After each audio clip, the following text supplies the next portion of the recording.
All right, it's good to go. How we doing today? It's 10. All right. So again, name and email address. Let me know that you're here. Okay, so deadline to request an alternative time for the final exam, keeping in mind that I'm going to follow the rules of the registrar's office, is 2 p.m. today. Let's see, end of semester. So there's 2 extra credit opportunities for the final exam. Well, I guess 3 if you pick up all your graded homework before the final. That's also going to get you an extra credit point. So this one we've already talked about.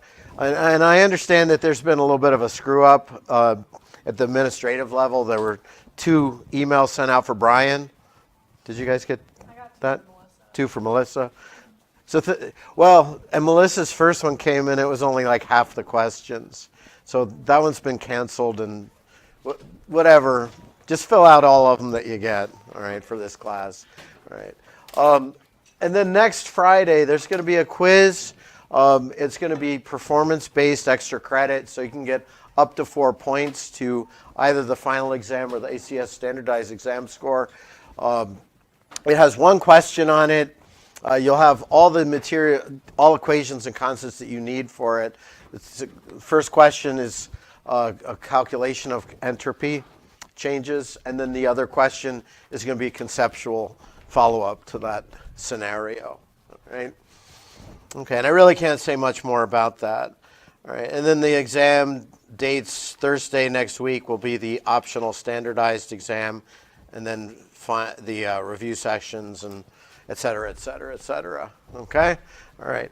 And if there was anybody that wasn't here last time, let's see, I think there's 2. 1, 2. Anybody else?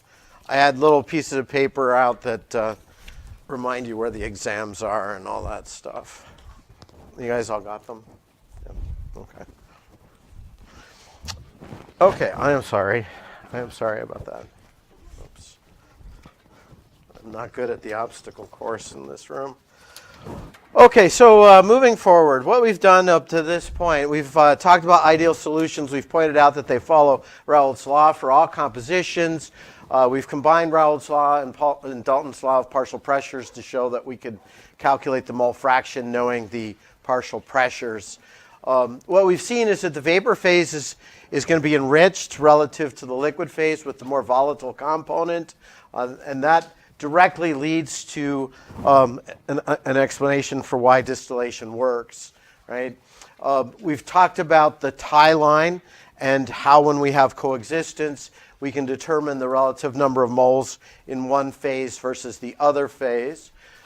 We qualitatively took our explanation of ideal solutions in terms of pressure and talked about what that means with regards to temperature. All right? So high vapor pressures lead to low boiling points, and that allows us to get distillation separation because we have different vapor pressures. Right? So sort of a summary. Then we went into real solutions. We've shown that there's deviations from ideal. We've pointed out that ideal behavior is actually followed by the solvent as its concentration approaches 1. And then for the other extreme, we've talked about Henry's law. And so basically what we said is we have linear behavior in the limit as the solute's composition approaches 0. And then we've talked about the positive and negative deviations from Raoult's law. So a positive deviation means that we have an increased vapor pressure over ideal. That's due to disruptive interactions between the 2 liquids that we're combining. The other side is we can get negative deviations, which means combining the 2 liquids into a single solution reduces the pressure over ideal. That is going to be due to stronger attractive interactions between the 2 liquids. All right. So what we're going to do today is we're going to cover something that we skipped last time. We're going to talk about delta G of mixing for an ideal solution, right? And that's part of the reason that I have these equations up here. So let me just remind you of a few things. We've said that dG dP is the same as the molar volume. dG dt is the same as the molar entropy if we're talking about the Gibbs molar energies, right? So that's going to be specifically for a single compound, right? Single substance. If we're talking about a chemical reaction, we can extend that and say, well, if I have a delta G of my reaction, how that delta G changes due to a change in pressure is going to be dGdP for the products, dGdP for the reactants, and that means that will get me the change in the volume due to that reaction. Does that make sense? Right? Similarly, dGdt extends to d delta G dt, so this is going to be the entropy of the products minus the entropy of the reactants. Okay? All right, so we're going to be using that today. We're going to continue our discussion of non-ideal solutions. We're going to see an application. We're not going to derive it, but just show how the Gibbs-Duhem equation can be used. And then we're going to talk a little bit about what the total vapor pressure looks like for a non-ideal solution when we deviate from Raoult's law. From there, we're going to talk about activity. And activity sort of does the same thing for solutions as fugacity does for gases. So if you think back, whenever we introduced fugacity, we did that because we had this nice equation that allowed us to calculate the Gibbs energy for an ideal gas. And we didn't want to have to derive another equation, so what we did was we just introduced something called the fugacity. We're going to do the same thing, but now we're going to substitute mole fraction with activity. All right? And then we'll end with delta G for a non-ideal solution. And there's a possibility that we might get to the point where we are talking about equilibrium. So in the email I sent yesterday, we're going to go from this chapter into equilibrium, and then we're going to come back and talk about chapter 11 stuff. Right? Things that we're going to do today. So what we've seen is that in general, the chemical potential for the liquid or vapor phase for one of our components is the same as when it's pure plus RT ln P over P star. So this is general. When we derived this, there was no assumptions, right?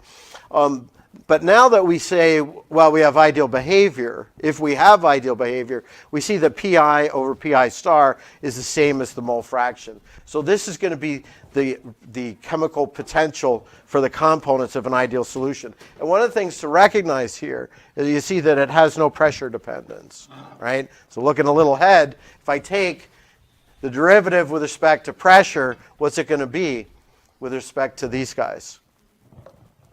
There's no pressure there, so it's going to be 0, all right? So a little foreshadowing. Okay, so we're going to start on our discussion of delta G of mixing for an ideal solution. All right, so we have already stated this is our general relationship for the chemical potential of a component. If we have a two-component mixture, I have a chemical potential due to component 1 and one due to component 2. All right? So for an ideal solution, and let me just make sure that we get that down. So ideal solutions say that the pressure of each component is given by the mole fraction of that component times the pure substance vapor pressure. All right? And if I look at this, Pi over Pi star then is the same as the mole fraction, right? So this is specifically the chemical potential for an ideal solution, okay? All right, and then the next thing that we can do is we can say delta G of mixing is going to be equal to delta G, or not delta G, G solution of component 1 plus dG solution of component 2. All right? Those together give me the Gibbs energy of the solution. All right? And then this is going to represent the delta G. Delta G, this is the final state, the solution. And then I've got the pure components. So that's going to be the number of moles of the pure component times the chemical potential of the pure component, number of moles of the other component times the chemical potential of the pure component. Does that all make sense? Okay? All right, so what we've just done is we said, all right, for our solution phase, this equation gives me the expression as long as the solution is ideal. All right? And so that means I need to take N1 times this for each of our components. Okay? So that means this corresponds to G1 solution, and this G2 solution. Okay? All right, and because of how we've shown the chemical potential works out, we've got the chemical potential whenever it's pure, whenever the other component's pure, and here, this is the pure components. So those are going to disappear, okay? So I cancel that from both sides. N1, chemical potential 1, N2, chemical potential 2, N2, chemical potential 2. All right? And so what we end up with for delta G of mixing of our ideal solution is RT times N1 times the natural log of the mole fraction, all right, for each of the components. All right? And one of the things I guess I want to just say at this point, you think back when we've talked about delta G of mixing for an ideal gas, it had this exact same form. Right? It was RT times the composition of the vapor phase, natural log of the composition. Right? So ideal gases, liquids give the same result. All right, so we would expect that if we have ideal solutions, that means we're bringing these solutes and solvents together, and we've said that they have the same interactions if they're ideal as when they're isolated, right? So component 1, component 2 interact the same way as component 1 and component 1, component 2 and component 2, right? So delta G of mixing in this case, is it going to be positive or negative? Who can tell me? Well, let's ask this question. Xi is going to be less than 1, greater than 0. What's the natural log of Xi going to be? That's going to be negative, right? Right? And everything else in the equation, number of moles of 1, number of moles 2, R and T, those are all positive. This is a negative term, this is a negative term, so delta G is going to be, it's going to be negative.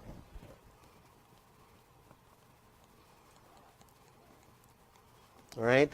And that tells us that we expect that if I have two liquids that interact the same together as they do when they're individual, we expect the spontaneous direction is for them to dissolve in each other and to thoroughly mix. Okay? Make sense? All right, so as we said on the outset, d delta G dt is going to be the same as minus delta S of our process per mole. Okay? All right. And so that says that if I want to know what delta S for mixing is, all right, delta S for mixing, if I want to know what that is, that means I take the negative of the derivative of this with respect to t. T shows up only here, all right? So the derivative of this is going to be, this is a constant times dt, which is 1. So I end up with minus nr ln of the composition, right? And this is therefore going to always be, it's always going to be positive, right? And that makes sense also. We're going to see that it makes a lot more sense whenever we talk about delta H of mixing, okay?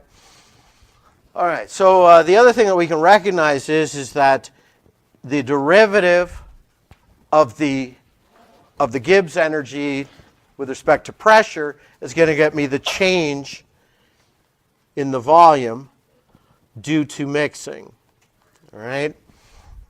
And when we take the derivative of this with respect to P, what do we end up with? We end up with 0 because there's no pressure in there, right? So that's equal to 0, okay? All right. And then we can ask the question, well, what's delta H of mixing, all right? And delta H is about the interactions between the particles, right? That's going to be equal to delta G plus T delta S, right? We already know what delta G is, right? We determined that up here. So I've just brought that down here. That's delta G. And then delta S is this, right? And all we need to do is multiply that by T, all right? And so when I bring that down there, I get, so let me just make sure that we get that. That's T delta S of mixing. This is delta G mixing. And what does that sum to? 0. Okay? Does that make sense? Okay? And so this basically says that the interactions between the particles, there's no heat transfer that occurs whenever I mix the two components together. All right? And then, of course, delta G is going to be what's related to the entropy of the universe. That's going to be equal to delta H minus T delta S, and that's what we've shown. Okay? So any way you look at it, if I have ideal components behaving ideally, I expect solution to occur. Okay? All right, so we're going to be talking about why we sometimes don't see two things dissolve in each other. All right? This basically would predict that everything does dissolve. All right, so we already covered that. Let's take a moment to talk about this. So this functional form is commonly how one takes data and fits it. All right, so this exponent x squared, x cubed, this is not generalized yet. We'll talk about the generalized version a little bit. But in general, we've got this basic form, right? And that function fits these deviations from ideal behavior, right? So given that I have the vapor pressure for this component over a binary solution, I should be able to extract from this P1 star and the Henry's law constant. Okay? And so that's what we're going to do. All right, so, if we think about P1 star, what we know is that, how do we want to do this? Raoult's law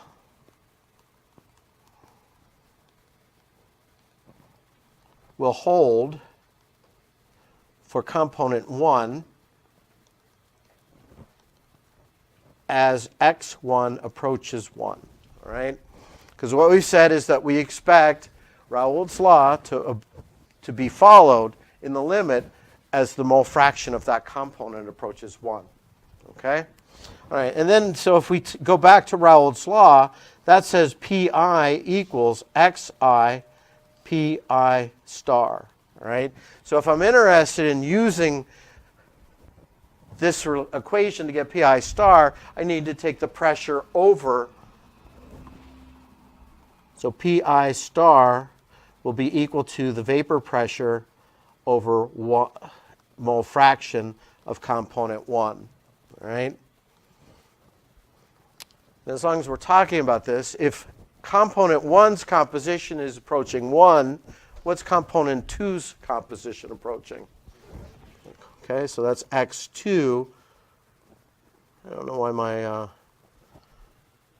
my processor seems to be running a little bit slow and a little bit hot.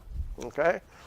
All right, so now I can come back to this equation and say, all right, under the circumstances where I expect Raoult's law to hold, I can take P1 over x1, and that's going to leave me with 95 times the exponential term. All right, so that's going to be 95 times the exponential. And what we see about the exponential term is that the x shows up for the second component, right? And in the limit, as x1 approaches 1, this is approaching 0. So that means I'm going to put in 0 squared plus 1/2 of 0 cubed, right? And that says I'm taking the exponential of 0, and that's going to give me 1. So I'm left with 95 torr. Okay? All right, so we've determined what the total, or the vapor pressure of the pure component is. So that's the one end of the composition curve. All right? The next thing that we want to do is get at the value of the slope as this component goes to 0. All right? So that part is covered by Henry's law.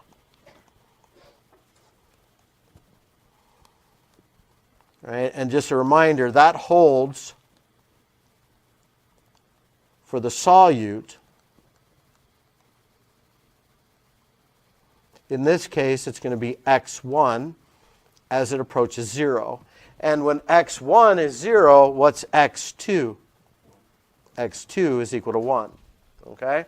All right, so again, I'm going to write Henry's law.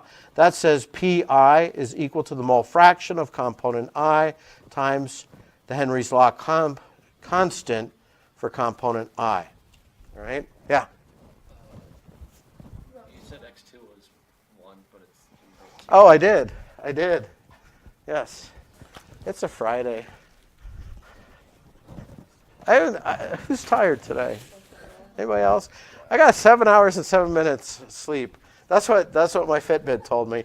And I still feel like I could sleep for a year. All right. Thank you. Okay. Actually, because we're tired and because it's Friday, it just passes around to everybody. So. But because you help me out, you get 2. Okay. Nobody else can take 2. All right. Because what I'm interested in is getting the Henry's law constant, that says that it's going to be equal to Pi over Xi, right?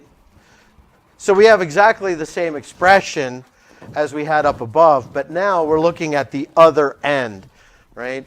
So that's going to be equal to 95 times the exponential, and this is where the difference occurs, right? Because whenever we're talking about being in this lower region, component 2 has a composition of 1, so that becomes 1 squared plus 1/2 times 1 cubed. Right? What's 1 squared? Yeah. All right. And that all works out to be 426 torr. Okay? Does that make sense? All right. So we can use Henry's law. When our composition is nearly 0, we can use Raoult's law whenever it's nearly 1. And if I need to know what the vapor pressure is in between, then we have this functional form. Okay? All right, we're going to skip this page and come back to it. And you may notice that's not from the textbook. Okay? All right. But we introduced the Gibbs-Duhem equation. And we don't have enough time to explore it deeply. I feel bad about that, but there's only so much you can do, right? So before, we've shown that the Gibbs-Duhem equation relates chemical potentials. And then the question is, well, what practical significance does that have, right? And what we're going to show are the results of a derivation, right? So it actually relates P1 and P2 for a non-ideal solution.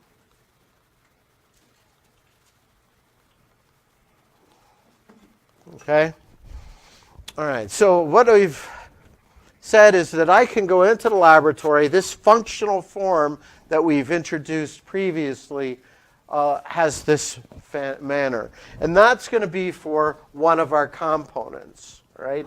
And then if we think about chemical potential for component 1 will be chemical potential for component 1 when it's pure plus RT ln P1 over P1 star. Okay?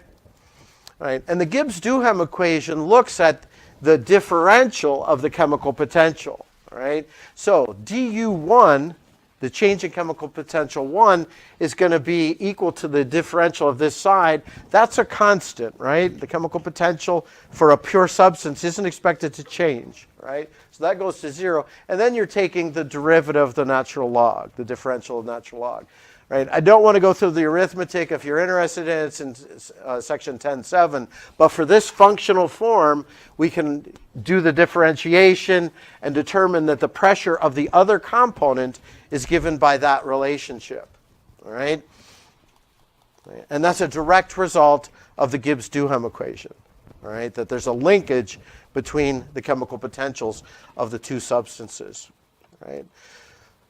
Okay, so the next thing I want to do is I want to look at a boiling point diagram for benzene and ethanol. So this is straight out of the textbook, right?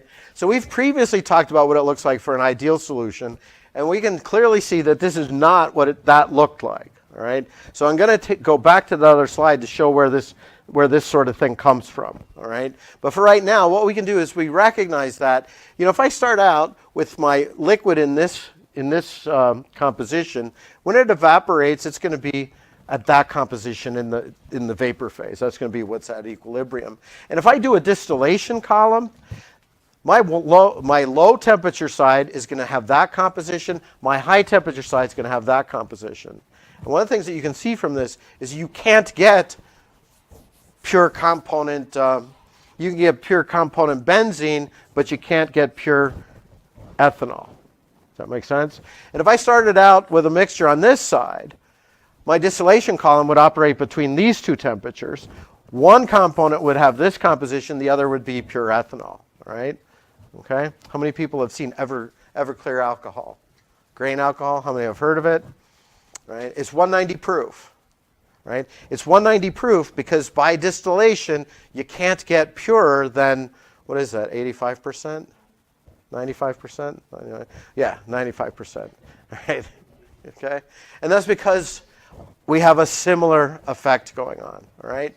So where this occurs, I don't get any separation between the two phases. That tells me the mole fraction of the liquid phase and the vapor phase are the same. Okay? Because that's what we need to have in order to get separation. All right? So one of the things that we see is that one of our fraction is always going to be around 0.4. All right? And at that 0.4 point, I have the same composition in the vapor phase as the liquid phase. I can't do a separation by distillation. This is called an azeotrope. Okay? All right, so now what I would like to do is spend a little bit of time talking about what the origin of the azeotrope is. All right? Okay, so we're going to look at two different situations. All right? So this upper one is a liquid-liquid solution that's from chloroform and acetone. We have hydrogen interactions between the two. Right? The dashed lines represent Raoult's law. What we see is that we see a negative deviation. That tells us that this interaction is stronger than the interactions between chloroform and acetone, right? Because the vapor pressure is decreased. Does that make sense? All right. And then what we need to recognize is that when I sum the actual pressures together, I'm not going to get a linear relationship like I do for an ideal solution. I see a negative deviation for the total pressure, right? So when pressures are low, what does that do to boiling points? It increases them, right?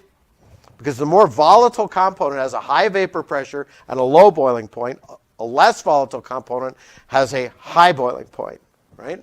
Okay? All right. So at any rate, this shows what the total vapor pressure curve is over this solution, all right? Does that all make sense?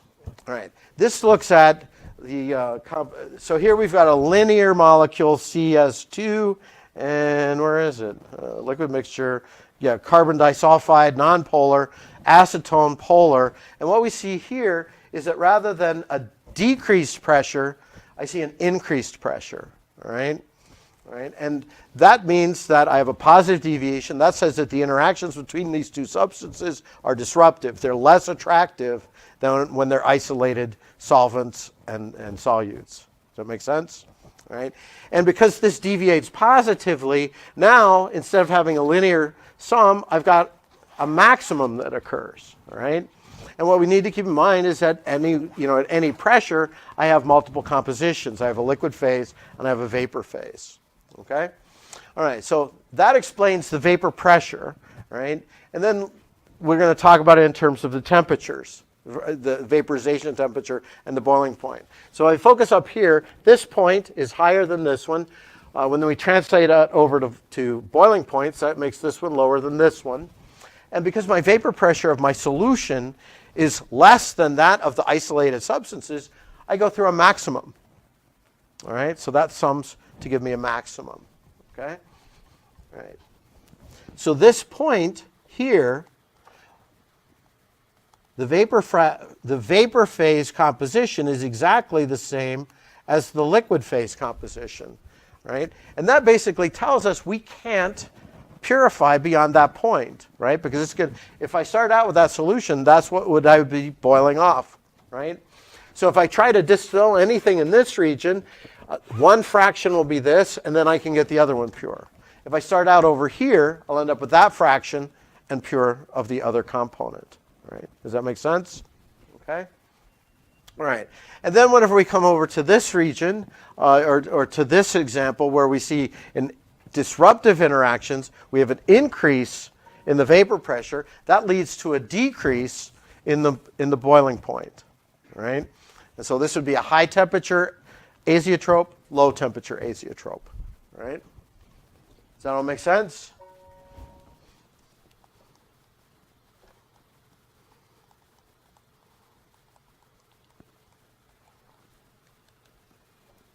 Y1 equals X1 and X2 equals Y2, all right? So this would be low temperature and high temperature. Make sense? Okay? All right. And it turns out that ethanol has a low temperature azeotrope, and it occurs at 95% ethanol.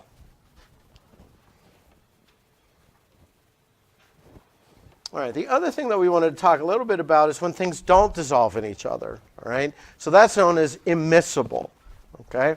All right, so when we're talking about an immiscible liquid-liquid solution, this basically says I've got one liquid layer with one component, another liquid with another of the other component, right?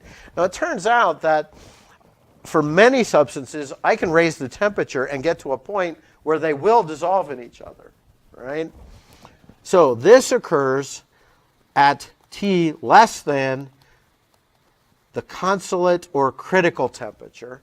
And then if I go to a temperature greater than the consolate or critical temperature, I get a mixture occurring. Okay? All right. Okay, so let's talk about in terms of a phase diagram, right? So what I've got is plotted here is vapor pressure divided by the vapor pressure when it's pure as a function of composition. Okay? All right, so I wanted to focus on this first line. That's Raoult's law, right? This line looks a lot like our positive deviation of vapor pressure, right? So that means that this temperature, we have dissolution over the entire range, right? So T3 is greater than this consolate temperature, or the critical point temperature, the critical temperature, right? And then whenever I go up to T2, what we see is another coexistence curve, all right? So this represents the last point at which I have complete solubility between the two components. If I go to lower temperatures than that, then I get two phases. And this gives me the composition of each phase. Okay? All right, so Tc, and then, which is greater than T1 and T2. All right, temperatures below Tc, liquids are not miscible. Two layers form. All right, and then this coexistence curve can be used to tell us the composition in each of the two liquid layers. All right.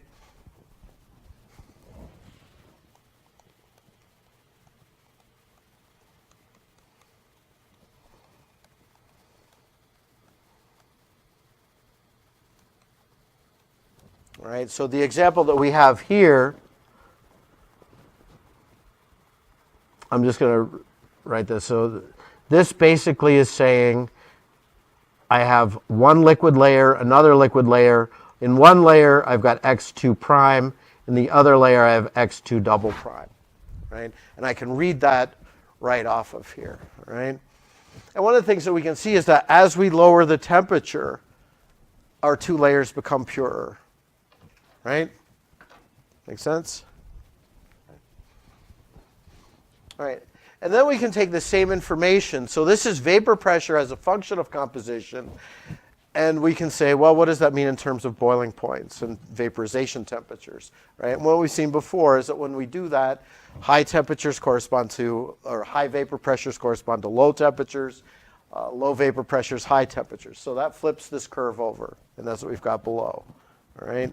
So this is the same information, but now we've got temperature. If I'm above the critical or the consulate temperature, I have complete solubility. And then below that temperature, I can say at this temperature, I've got one layer with this composition, one layer with that composition. Okay? Make sense? All right, so let's look at the water-phenol mix. And let's say that we're going to look at 40 degrees. So at 40 degrees C, we're going to have one layer.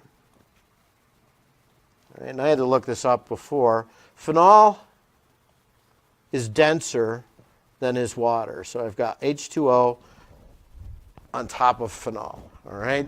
So when we're talking about the phenol layer that's on top, that's going to be, or that's on the bottom, that's going to correspond to a composition of around, what is this? 2, 4, 6, around 0.65.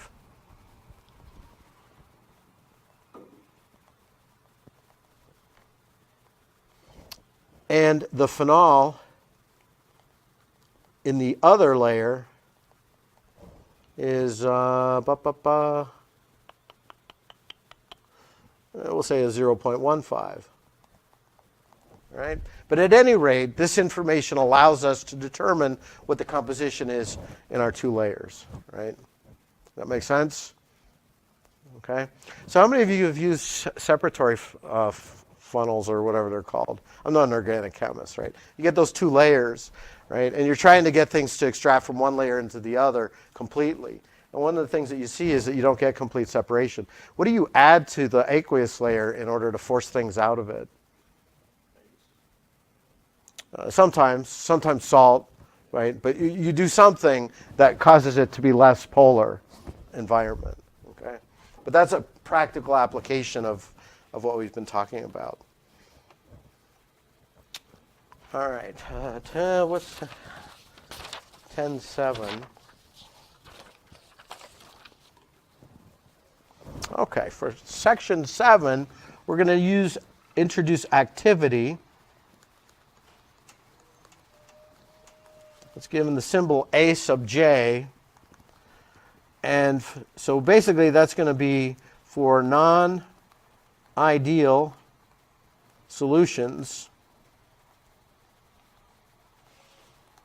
replaces xi. All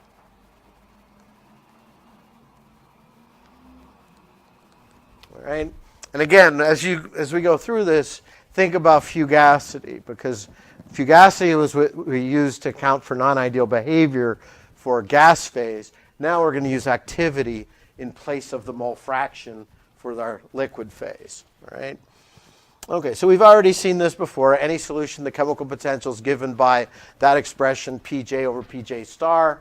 Ideal solution, this becomes Xj, right? So that's the mole fraction.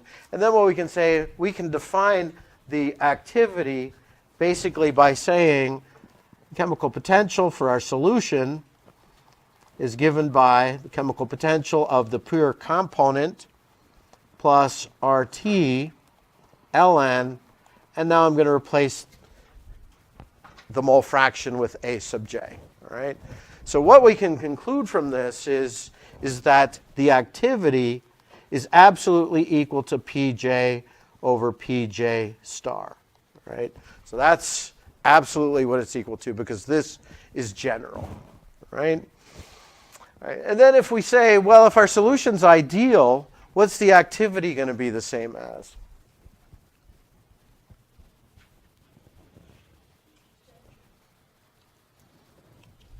Well, if it's ideal, let's talk it through. Here's mathematically determined here. But so we know this is always true. And then this says if it's behaving ideally, the pressure that I observe for a component is given by Raoult's law, mole fraction times Pj. That cancels and I end up with Xj. Okay?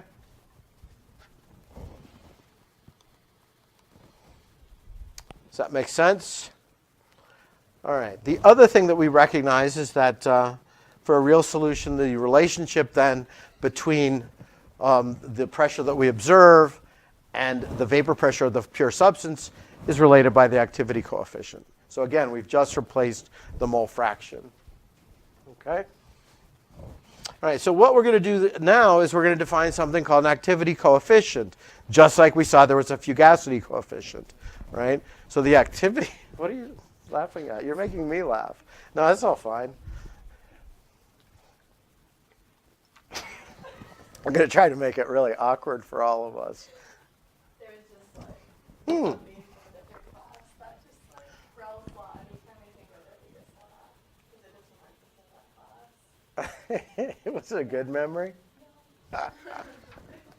So I'm bringing bad memories. I'm pretty good with that.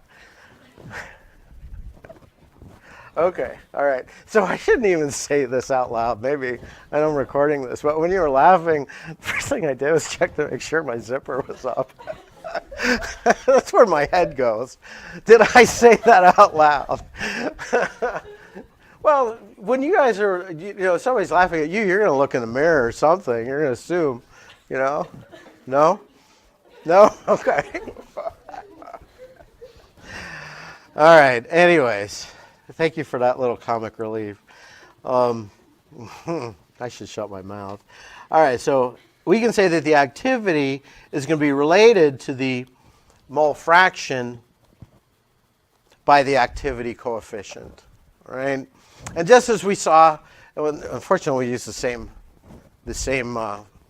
symbol for activity coefficient as fugacity coefficient. But at any rate, for an ideal solution, the activity coefficient is equal to 1.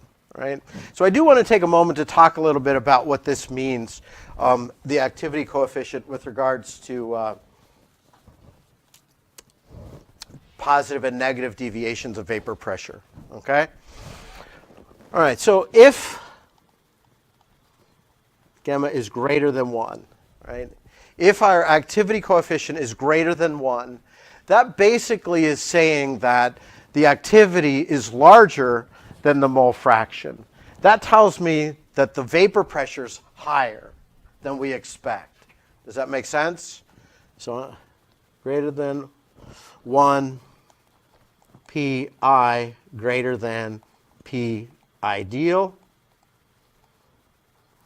And that's going to correspond to attractive or less attractive interactions between the components, what causes an increase in the vapor pressure.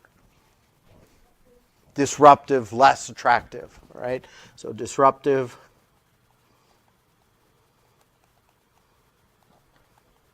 less attractive.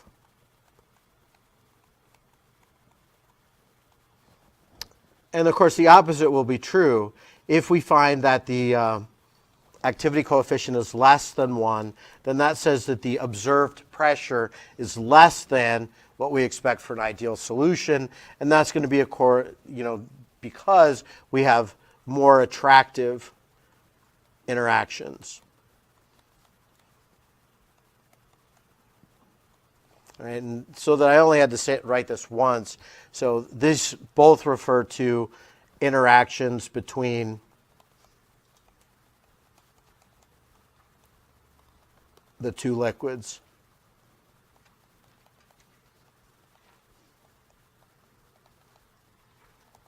Okay, and we're going to come back to that in a little bit.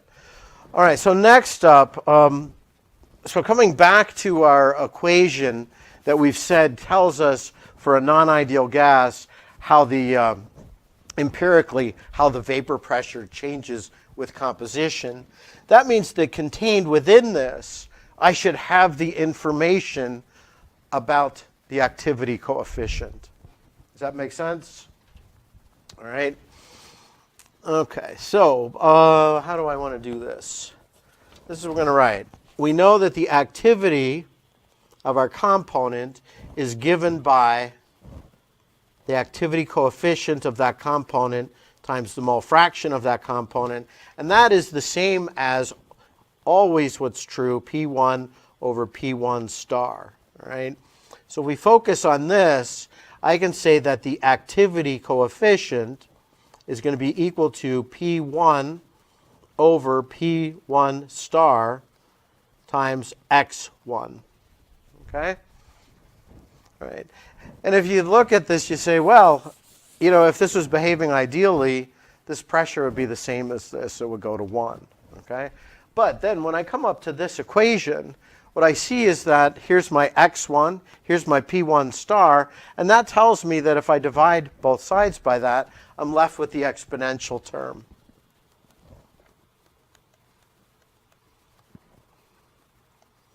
So exponential of alpha, that's a parameter that would be fitted to the data. The mole fraction of the second component squared. Beta, another fitted parameter. X2 cubed. All right? And so this information about the deviation from ideal behavior, all contained in this exponential term. Does that make sense? All right, so this part's going to feel pretty good to everybody. This activity coefficient that we have been talking about has been talked about in terms of deviations from Raoult's law. All right?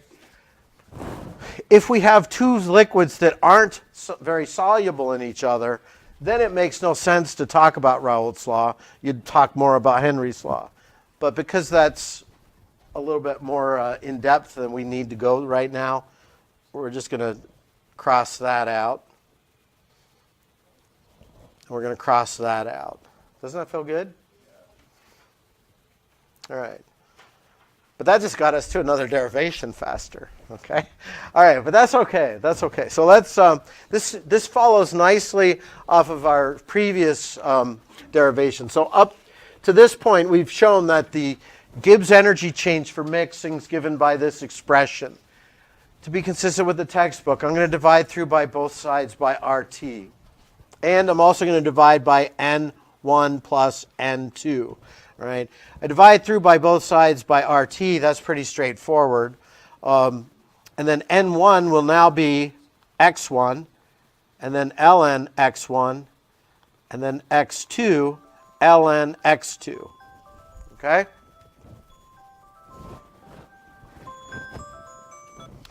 All right, so let's talk about that. So now I can say, if I'm talking about a Gibbs energy for a non-ideal solution, I still have the Gibbs energy of the solution minus the Gibbs energy of component 1, Gibbs energy of component 2. That still gives me the same thing. We can divide through by N1 plus N2. That gets me the molar Gibbs energy of mixing. Right? So that's going to be all in terms of mole fractions. Right? Where things deviate from ideal now is in my chemical potential. Now I have to bring in the activity. Right? So that's going to be Nj, chemical potential J when pure, plus RT, whoops, Nj. Ah, crap. I meant Xj. Sorry. Xj, Xj, RT, ln of the activity. Okay? All right, so we end up with this relationship. We know the activity is the activity coefficient times the mole fraction. That can be separated out into two terms. And let's go ahead and do that. So that really means that now I can say that my Gibbs energy for one of the components is given by the mole fraction of the component, chemical potential of it when it's pure, plus mole fraction, RT, ln. I'm going to put in the mole fraction, and then plus the mole fraction times RT, ln times the activity coefficient for that coefficient. All right? So all I've done is separate this term into two terms. All right? And if you step back and you say, well, that's the same as ideal, that means this is the deviation from ideality. Okay? All right, and there's going to be one of these for component 1, one for component 2. This is component 1, this is component 2, all right? And again, just like we saw before, pure component 1, pure component 1, those go away. Pure component 2, pure component 2, that goes away. And I'm left with this expression, and this portion are the same as the Gibbs energy of mixing for an ideal solution, right? And that's where we're going to pick up next time because it's exactly 10:50.